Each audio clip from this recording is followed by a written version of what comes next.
Man, let me first say it's an incredible honor to stand before you today. It really is. Those of you that know a lot about my story, you know what that means, and the rest of you know shortly. But before I go too far, I want to get first things first. I was having lunch earlier with Billy Beck, and we were talking about the presentation, and he said, so tell me your opening statement. Blank. It's like, a little nerve-wracking. I had no idea. So I want to get the first things out, and that's thank you. You know, to Sean, to Clint, who's not here, to the MPE community. You know, it's a miracle that I'm here, and it means the world to me, so thank you. If I don't forget nothing else, I'm going to make sure I get that right. So, miracles. Has anybody in here ever been in a position in their business, in their life, where they felt like the world was against them?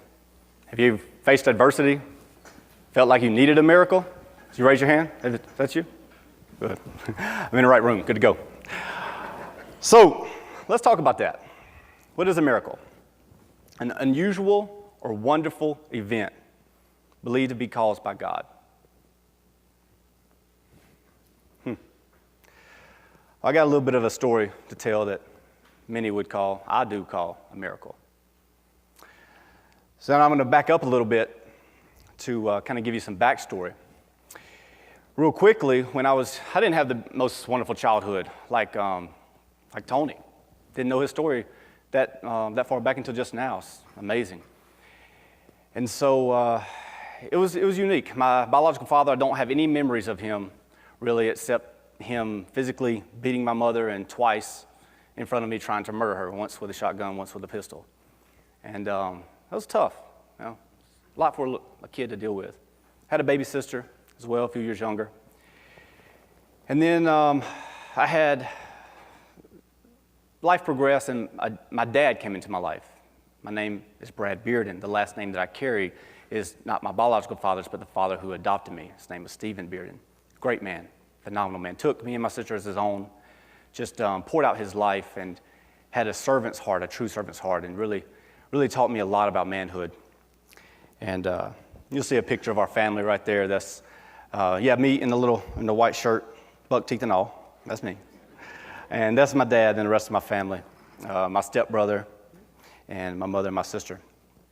And we had a great life, and it was amazing. I learned a lot. And unfortunately, but when I was 12 years old, I'd scored my father every October 15th, so coming up his anniversary, he would go on a hunting trip with my uncle.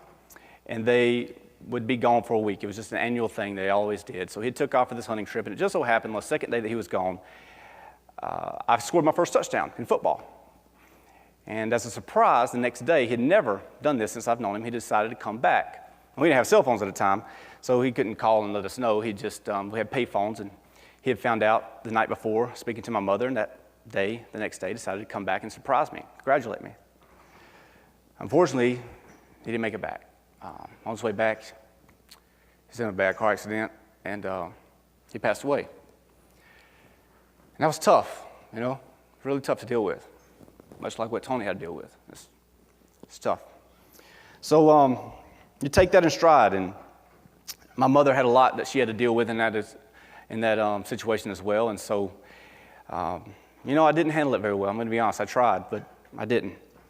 And one thing led to another. By the time I graduated high school, I was an alcoholic. I wasn't a good person. If you would have saw me, you would have thought I was. If you look back, I'm from Chelsea, Alabama, actually outside of Birmingham, and I was voted Mr. Chelsea my senior year. I was MVP of the football team. You know, I was a good old country boy who knew how to make people like me, or at least could put on a show for a good period of time. Then it all started catching up. Was pretty good in sports and had some scholarship opportunities, but just because of my problem with alcohol and things that came with it, I lost every scholarship opportunity and eventually went into the Marine Corps. And you would have thought at the time it was because I was noble and I was a good guy and I wanted, you know, to serve my country. It wasn't. No, it was because I just didn't want to acknowledge the fact, I didn't want people to know that I lost all the scholarship opportunities that I had. So I went in the Marine Corps, came into the reserves, and at that point you couldn't tell me nothing because I'm 18 years old, I'm a man, I'm a grown man, I'm a United States Marine. Nobody could tell me anything, right? That's what I thought. And so my alcoholism got worse, a lot worse. And it led one thing to another. And to expedite the story, one night, there's a lot of party going on. I want to keep it going. I'm running out of beer, so I run to the store. Don't have no money, so I come up with this great big plan. I'm gonna rob them. Not a good plan, but it really wasn't a good plan. So I go in. I have a fishing knife that was in my pocket, and I write a note. And so I robbed it. It was a Food World. I robbed it for 2 cases of Bud Light and $200. Unfortunate part is I was wasted. One of the many unfortunate parts. I was wasted when I decided to do this. So when I left the keys to my getaway car on the cash register. So I run out to the parking lot. Oh, it gets better. Hold on. So I decided to do this also in the exact same parking lot where there's just a police station. Was not meant to be a criminal. So, nonetheless, I'm arrested for armed robbery. Spent 6 months in jail. Family has nothing to do with me. The community that I was from, that thought I was, just a good old country boy who maybe drank a little bit every now and then. I was blackballed. I became very lonely. So it gets better. After about 6 months, my mother finally bonds me out. And you would think I would have my head on straight, but I tell you, loneliness is it's a dangerous thing. And I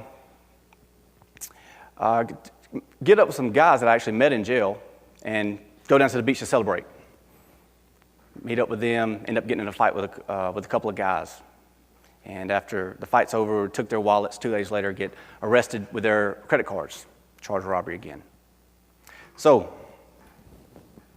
next 4.5 years of my life, I served in prison. 3 of which in maximum security. 2 violent charges in 2 different states. 3 different charges in 2 different states. I had a choice to make very, very quickly. I'm a 20-year-old white boy walking into a penitentiary in a state where he knows no one. Got 2 choices: become a boy and become a man. Now, everyone has their preference, but I just wasn't becoming a homosexual. It just wasn't going to happen. So, it's at a real stage in my life where I had to grow up, and I had to grow up fast. And it was a very, very real part of growth in my life where every word that I spoke, every movement that I made, everything laid my life on the line. I'm not proud of it, but at that time I became a very, very violent person. I did what I felt I needed to do to survive. My family had no contact with me. And you want to talk about lonely. Pick up the phone on Christmas. Call home just to hear from somebody one time and hear them answer. Will you set the click call? Click. And it was rightfully so. I was a bad person. And so I just got more violent. But I learned a very, very, very good lesson through that. And that was what a true man is. Whether he's a good man or a bad man, what manhood is about is knowing what you stand for, why you stand for it, and refusing to cross the line, no matter what. And I can tell you, I became a man very quickly, and I gained a lot of respect. Not in the best way, but I learned about myself. I grew and I developed. About 3 years into this ordeal, I gave my life to God. And that was when a lot of things changed for me. It was a very, very unique moment. And the prayer isn't one that you would hear in church, but it was real and it was authentic. And I started to develop as a person. So I can only tell you what loneliness did to me. I'll never expect that you'll ever understand it. I wouldn't want you to, but it puts a lot of things in life in perspective. And one thing that I knew that I did not want to become, or I was not going to succumb to what everyone thought I would be. I would not be a statistic. I would not spend the rest of my life in prison. I would not be a criminal. I would not be a failure. I would not be brought to the point where all I could do is hope to get a job at Walmart. Actually, I don't even think that would be possible. I refused to accept what other people told me I could and cannot do. Every day you're told by the guards, you're a piece of shit, you're nothing, you're never going to be anything. And you can't say anything back because you're going to get the heck beat out of you. But I refused to accept the identity that other people put on me. I refused to accept that. No. And so I had a made-up mind. I was going to become something. I was going to become a personal trainer. During that time, I studied like nobody's business. I'd get books from the library. I had no formal education, high school education, that's it. And I studied hard. I would sit there and just read and read and read, and I'd go out to the weight pile in the yard, and I would try what I thought, what I read. Trial and error. And year after year, I just got hungry and hungry, and I learned and I learned. And then finally, I get released. Miraculously, that's a story in itself. I got released a little bit earlier than I was supposed to, and that is a miracle I thank God for every day. And I get this opportunity. I go in, submit applications everywhere, and I'm not going to lie. If anybody asks if I'm a convicted felon, yes. Scared to death of it, but I'm going to tell the truth. And so I've applied a few places, don't get a response. Finally, this one place comes in, brings me in for an interview, and they give me a new hire packet. They say they're going to hire me. Great, awesome.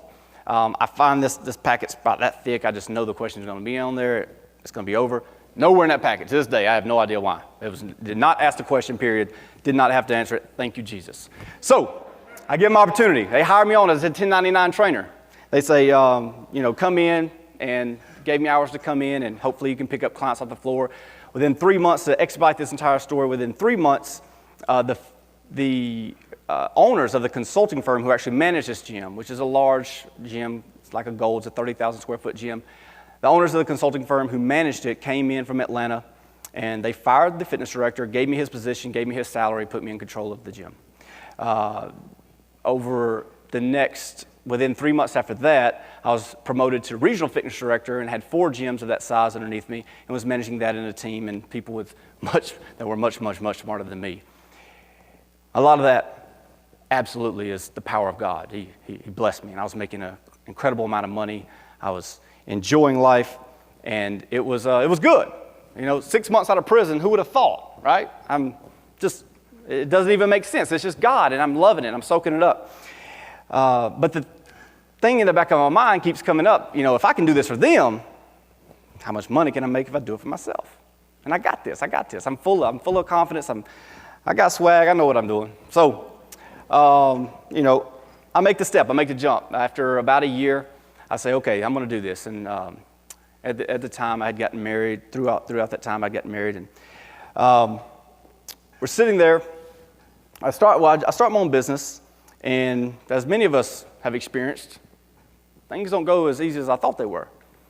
It just wasn't kicking off. I was extremely frustrated, and I tried everything. I didn't know exactly what was going on. I thought I could just do this and clients would come. They didn't show up. I didn't know where to go get them. I tried researching marketing plans and all this stuff. That's where I initially ran into MPE, but I figured I could handle this. I'd make my own copy and I'd make my own pictures.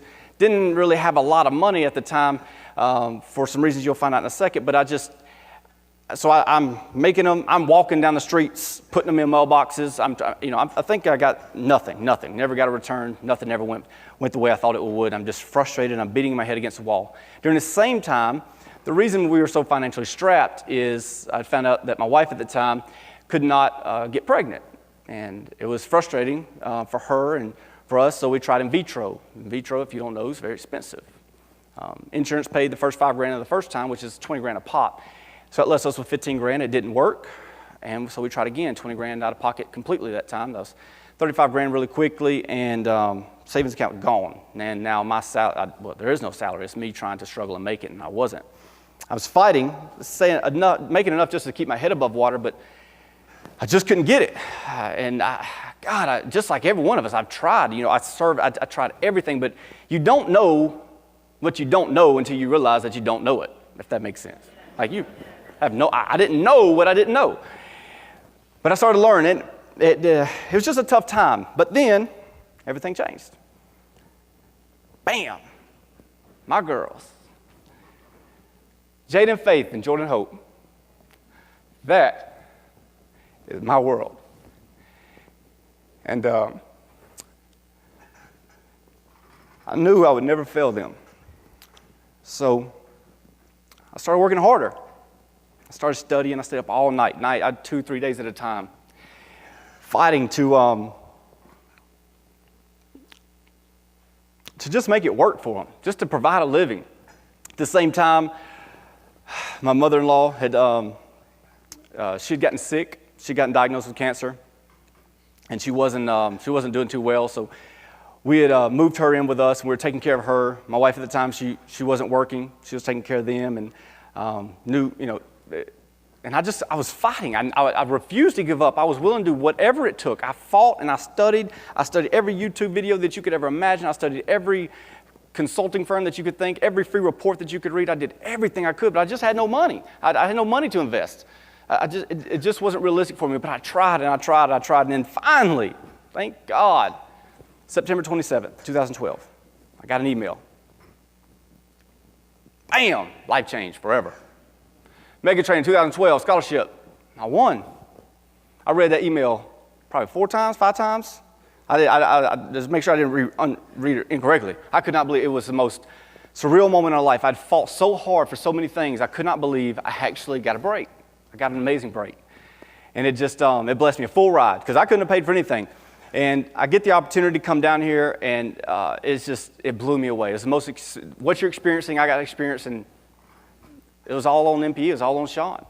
And it just, what the VIP community gave me, what Sean gave me, what Clint gave me, and Clint's not here, but man, if you ever see this, thank you. It changed my life forever. I was stoked. So if I can't give you any advice, if you're here for the first time, build relationships, meet people, get to know them. Promise you, it's worth it. It's good people here, very good people. So I come through Mega Training and I'm just jacked up. Now, it was a struggle while I was here. Most people do not know this, but when I was here, I was so determined to meet people and pick their brains and learn what could I do to make this work. I wanted to soak it all up. I got invited out to dinner a few times, and I couldn't go. I didn't want to say rude, got invited out to drinks, dinner. People did not know that literally while I was here, my account was over $100 overdrawn. Like tomorrow, when you get whenever Sean will offer the free lunch for everybody who wants to learn about the VIP program, well, please come, just check it out. I was ecstatic. I couldn't, because I got to eat. I was hungry. I was just saying. So it meant the world to me. But nonetheless, I get home, and I just have every intention. I'm gonna apply everything that I've got. I'm gonna blow it out the water, and everything goes downhill. It doesn't work. My mother-in-law, she passes away, and it got tough. It got really tough, and there's a lot of things going on, and then the tables turned again. Like Sean said during his presentation, that if you think it's never going to stop. You got to have grit. You got to grow. You just got to be able to accomplish. And after my mother-in-law passes away, a couple weeks later, we have Christmas. Day after Christmas, I found out that my wife had made some choices that would change my life again. She had chosen to have multiple affairs, and it changed a lot of things. And so I filed for divorce, and thankfully I was able to right away, that very day, get full custody of my girls. They were 9 months old at the time. So instantaneously, I become a single dad, 9-month twins, struggling business. I move out, start my own place. The same day, she runs to the banks and cleans out every bank account that we have. I was left with $500 to try to take care of my girls. Maxed out every credit card that we had at a minimum of 180%. Credit score, within 90 days, credit score completely shot. Had an 805 credit score. It was at that in the 9 days below a 500. I was broken. Some friends reached out to help me with the first month of rent on an apartment, help me pay to get the lights on, but I had nothing. Obviously, as a full-time dad, there's not a lot of time I had to pour into a business, so what I did have was falling away. And on top of that, the gentleman that I was renting space from, he sees this. Be careful with partnerships. He had gotten very, very jealous of the situation, of the revenue he thought I was bringing in, and was looking for an opportunity to capitalize on, to try to, I guess, get more revenue from me. So when he understood this situation was going on, he saw it as an opportunity to maybe find an easy fix. He said, okay, you have 60 days to pay, in 60 days, you're either going to pay a new rent, which was almost 5 times what I was currently paying, or you need to find another place. Great. He thought I had a bunch of money. He didn't know I was completely broke. So I didn't have a choice. Even if I did, I wouldn't have done it on principle. But nonetheless, I got to figure it out. So 60 days comes up. I'm trying to be a dad, and I lose most of my clients. And they're loving people, understandable, but they're professionals. I'm left with 2 clients, and I'm training them out of my apartment complex. Not really the best thing in the world. And then a miracle happens. This is a miracle that I do not have the understanding. I cannot explain to this day. I have get a phone call, and it's from a property manager of a commercial real estate. And he asked me if I would be interested in viewing a property that used to be a fitness studio. Absolutely, I'll take a look at it. But I knew that I couldn't afford a studio, but hey, take action, people. Just act. Doesn't matter if it makes sense or not. You're never going to get anywhere sitting down, hoping and wishing. Act. Take massive action. And so I did. I went and I talked to the guy, but I made up my mind as soon as I spoke with him, or as soon as he showed me the property, I was going to tell him exactly what he did not want to hear. And I did. I told him, I was like, look, I love the property. It's awesome. Perfect location, 1,200 square feet. Used to be a fitness together. It's got all kind of equipment in it because it had been foreclosed upon. It was, it's like, great, awesome opportunity, but I don't have any money. I have absolutely no credit. I don't have a co-signer. I don't have any clients. I have nothing. But I promise you, if you can find a way to give me a chance, I'll make it work. I promise you that. I was authentic. I was transparent. It was a miracle. He managed a property, called the guy who owned it in California, said, we're going to take a chance on this guy. Gave me 3 months free rent. Gave me a stair-step my rent up there after that. So I pretty much had 9 months before I had to pay full rent. Just did everything he could, all the equipment, about $25,000 worth of equipment, $1. Here's your chance, son. Go for it. So made it happen. Didn't have a lot of money for a renovation, so I called all my friends from a small group, a Bible study. All the guys said, hey, man, we need to make this happen. So we had an extreme gym makeover one Saturday. The property manager told me I couldn't afford any the paperwork and all the stuff that had to take place to renovate it in place. He said, look, if you'll do it after 5 o'clock on Friday and have it done before Monday morning at 8 o'clock, you can do it. So that's what we did. They showed up, and we just busted down walls, and I just had a lot of men of God who stepped up in my life. They paid for the paint. They paid for everything, and we just tore that place apart, and bam, new facility.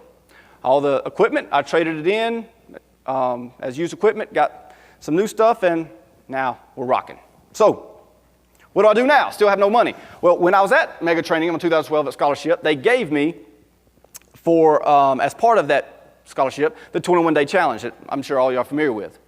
Let's rock it. I don't have no money absolutely no money for marketing, no money for anything. So what do I do? Groupon. I do not recommend Groupon. So I do not recommend it. This is what I had to do. I had nothing. So I did it. I said, all right, we're going to run a Groupon, and I'm just going to do the best I can. I made an incredible offer. Basically, they came in for the Groupon. I said, look, I will double it. I needed to be able to pay the bills. I needed to at least pay the lights. I needed some type of revenue. I just needed people in the door. I said, I will double your coupon that you've already paid for, give it to you again, apply it to the first month, and then give you a month free if you'll just give me a 12-month agreement. Bam. And then the principles that MPE taught me is what I did. Underpromise, overdeliver. And I did. Underpromise, overdeliver. Underpromise, overdeliver. And I killed myself. I served these people as much as I could. I mean, I cannot tell you how many days and days and days I'd spend all night at the gym. And as soon as people leave, I'm either taking care of my girls or I'm laying rubber floored. And I mean, how I got rubber floors, I'd get a little money and I'd go buy some off Craigslist. I would cut it and I'd stick it on. I mean, it's just to my floor this day. That's what it is. And it looks decent, but it was all done by hand. And if you don't know, rubber flooring is heavy. It's heavy. It's a workout. And I killed myself. But worked my butt off all night long while my girls were asleep in my office in a little pallet. And then clients come in at 5:30 and bam, they never let them know. They never knew a thing. And so finally, started building revenue. I got some consistency. I got a little bit under my belt. And 4 months later, I finally invested in EA. Thank God, I finally got the opportunity. Now, understand, when I made this investment, It took everything I had. It's not like I had a whole bunch of revenue. It was the rent money I had for home. It was more than rent money I had for home. Actually, it was everything. But I just knew I had to take a risk. I had to. Zig Ziglar said it best. The most successful people in the world are the ones who are willing to risk it all at one great big turn of the wheel. And that's a lot when you got two beautiful girls who are looking for you for everything. So I gave it my all. And we made it work. Is this clicking? Bam. I did really good. We increased our revenue. When we jumped to EA, our revenue was jumped all the way to about $16,000 a month. We're doing a great job, building clientele, working my butt off, started building the staff, did a phenomenal job, and just started learning a lot. Got some stability, just started being able to actually live a life and sleep 1 or 2 hours a night. Sometimes you got to bite the bullet and you got to do what you got to do and you got to go without sleep, but it's nice when you can lay down and you can put your girls to sleep at night and then go to bed after them. It was a good feeling. I was able to do that for a little bit, and then it got to what Sean mentioned earlier. Via the spring training. Went down to spring training, took my assistant with me, we had a great time, and it's just phenomenal. But I knew VIP was going to take the same thing, everything I had again. And I started learning a lesson here. Sean talked to me. We spoke at a lunch or a breakfast. I don't remember. And he asked me, he's like, well, you need to be VIP. I was like, I'm going to do it. I'm going to do it in October. I was going to do it now. I was going to do it then. And he spoke to me, and whatever he said, I couldn't even tell you what he said, but it just hit me that, you know what? A dog fights best when he's backed into a corner. You know what? You want to see me fight ferociously? Back me into a corner. I got 4.5 years. I can prove to you I can fight. And so, you're right, Sean. Bam, let's go. Came home, blew it out through. We only had 2 weeks left in the month. That we did $52,745 in 2 weeks. Blew it up. And we continued to grow. It was amazing. We just, and by the way, 32 of that was paid in full. And that was on top of everything we had coming in from our auto deposits each month. And business just took off. Business has been blowing up. So what does that equate to? And I'm sorry I'm over time, but it's changed my life. You know, we go from 2012, did 31,000, round or about, struggling. 2013, finally invested at EA, did 63,000. This year, I've brought in about 261,000, easily project 330. 2015, we're going to do it at a bare minimum, 550,000 is an easy projection. We'll blow right past that. Life's changed. Got an amazing staff, and I get to be a daddy.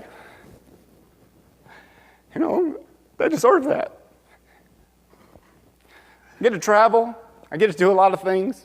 The gym has actually got people in it.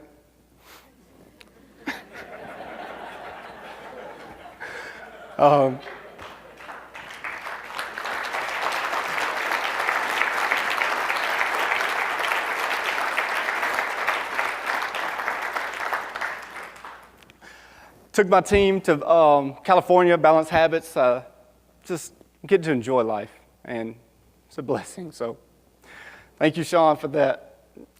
Real quickly, I'll show you what I've learned through the process. I've learned 5 things that I guarantee that every one of you can take away. You take away from my story, what I've lived through, what I've put myself through, what I've overcame.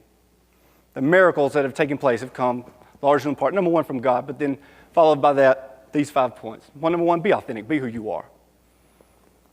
And especially be authentic with yourself. That moment, when I changed, the moment I gave my life to God, the moment that everything changed about my life is the moment that I got real with myself. Those first 3 years in prison, you would have thought I would have got it. But what I did is, when everything changed, when I finally, I looked into the mirror and I admitted to myself I was a piece of shit. Because I told myself, you're a good guy. You just had a bad life. Refuse to be a victim. Do not victimize your circumstance. You are doing nothing but handcuffing yourself and refusing you're not allowing yourself to grow. You're refusing yourself the opportunity to live the life you were intended to. And that's what I did for so long. But when I was finally authentic, not only with everyone else, but with myself, that I was responsible, my actions responsible, my thoughts, everything that I did, that's the reason that I was where I was. No one else was to blame. When I was finally authentic with myself is when I was empowered to finally change. Secondly, follow it up, believe in yourself. Believe in yourself more than most would think is wise. If I would have told you this 4 years ago, 5 years ago, when I was still sitting in a prison cell, you would have thought I was crazy. Most people would. If you're sane, you probably thought I was. Believe in yourself more than most think is to be wise. I promise you. No one wants you to succeed as much as you will. You have to believe in yourself, and you cannot expect other people to believe in you any more than you believe in yourself. You've got to give yourself a chance. The greatest fear, or the greatest struggle, the greatest danger, is not that you aim too high and miss your mark. It's that you allow yourself to aim too low and achieve it. You've got to believe in yourself. Shoot for the stars. Number 3, be courageous. Do not accept your circumstances for what they are. Get comfortable with being uncomfortable. You have to be courageous. You have to be willing to put yourself out there. You have to be willing to take risks. You have to be willing to risk it all. You have to be. If you want to be successful, you have to take a chance. And you have to take another chance and a bigger chance. It's not going to make sense to most people, and that's why most people are not successful. You have to put yourself out there. You have to be courageous. You have to be tenacious. And people will follow you once you are. Remember this. If you're taking notes, write this down. If you're not taking notes, write this down. It's an army of sheep led by a lion will defeat an army of lions led by sheep every time. Be a lion. Be courageous. Number 4, pay for speed and expertise. The reason I am where I am is because I've paid a lot. As soon as I brought in revenue, I invested right back. Obviously, MPE. Every system that Sean talked about, just about, I've invested in. All the MPE programs, Infusionsoft, 6th Division. 6th Division, make the investment. I promise you, it changed my life. Yeah, go all the way. I went for the biggest one they have, and it's an investment. It changed my business. Your business is not going to grow like this unless you're willing to make sacrifices. Invest. Don't try to become the best of everything. It's going to take too long. Could you do it? Yes. Should you do it? No. Just pay the people who've spent 20 years to do so. Pay them, and you'll grow. Worked for me. One thing to piggyback off that. Successful people pay to save time. Unsuccessful people spend time, how does it go? Hold on, I messed up. Successful people spend money to save time. Unsuccessful people spend time to save money. What do you want to be? Invest in yourself, invest in your success. Number 5, lastly, give back. I can't explain this one. We could go into the theories of it all. I promise you, over the past 2 years of my life, I've given more than I've ever given in my life, and I've been given more than I've ever been given in my life. Just give. Give without expecting anything in return. I promise you, it will change your life. And so, I'll close with this. Refuse to be a victim. Refuse to accept your circumstances as an excuse not to achieve your goals. Refuse. Circumstances will always change. People will always change. Whether you choose to accept them is up to you. It's your choice. It's your life. Choose wisely. If I can make the decisions I've made, if I can withstand the things, I know that you can. Do not give up on yourself. Do not accept the definition that someone else has put on you. Do not accept your circumstances as truth. Refuse to accept mediocrity. Refuse to accept the label that someone else has given you. Refuse to accept any limit that someone else has put on your life. And take what you want by force. Go after your dreams. Do never give up on yourself. Fight for what you want and refuse to accept failure. The choice is yours. Choose wisely. Thank you.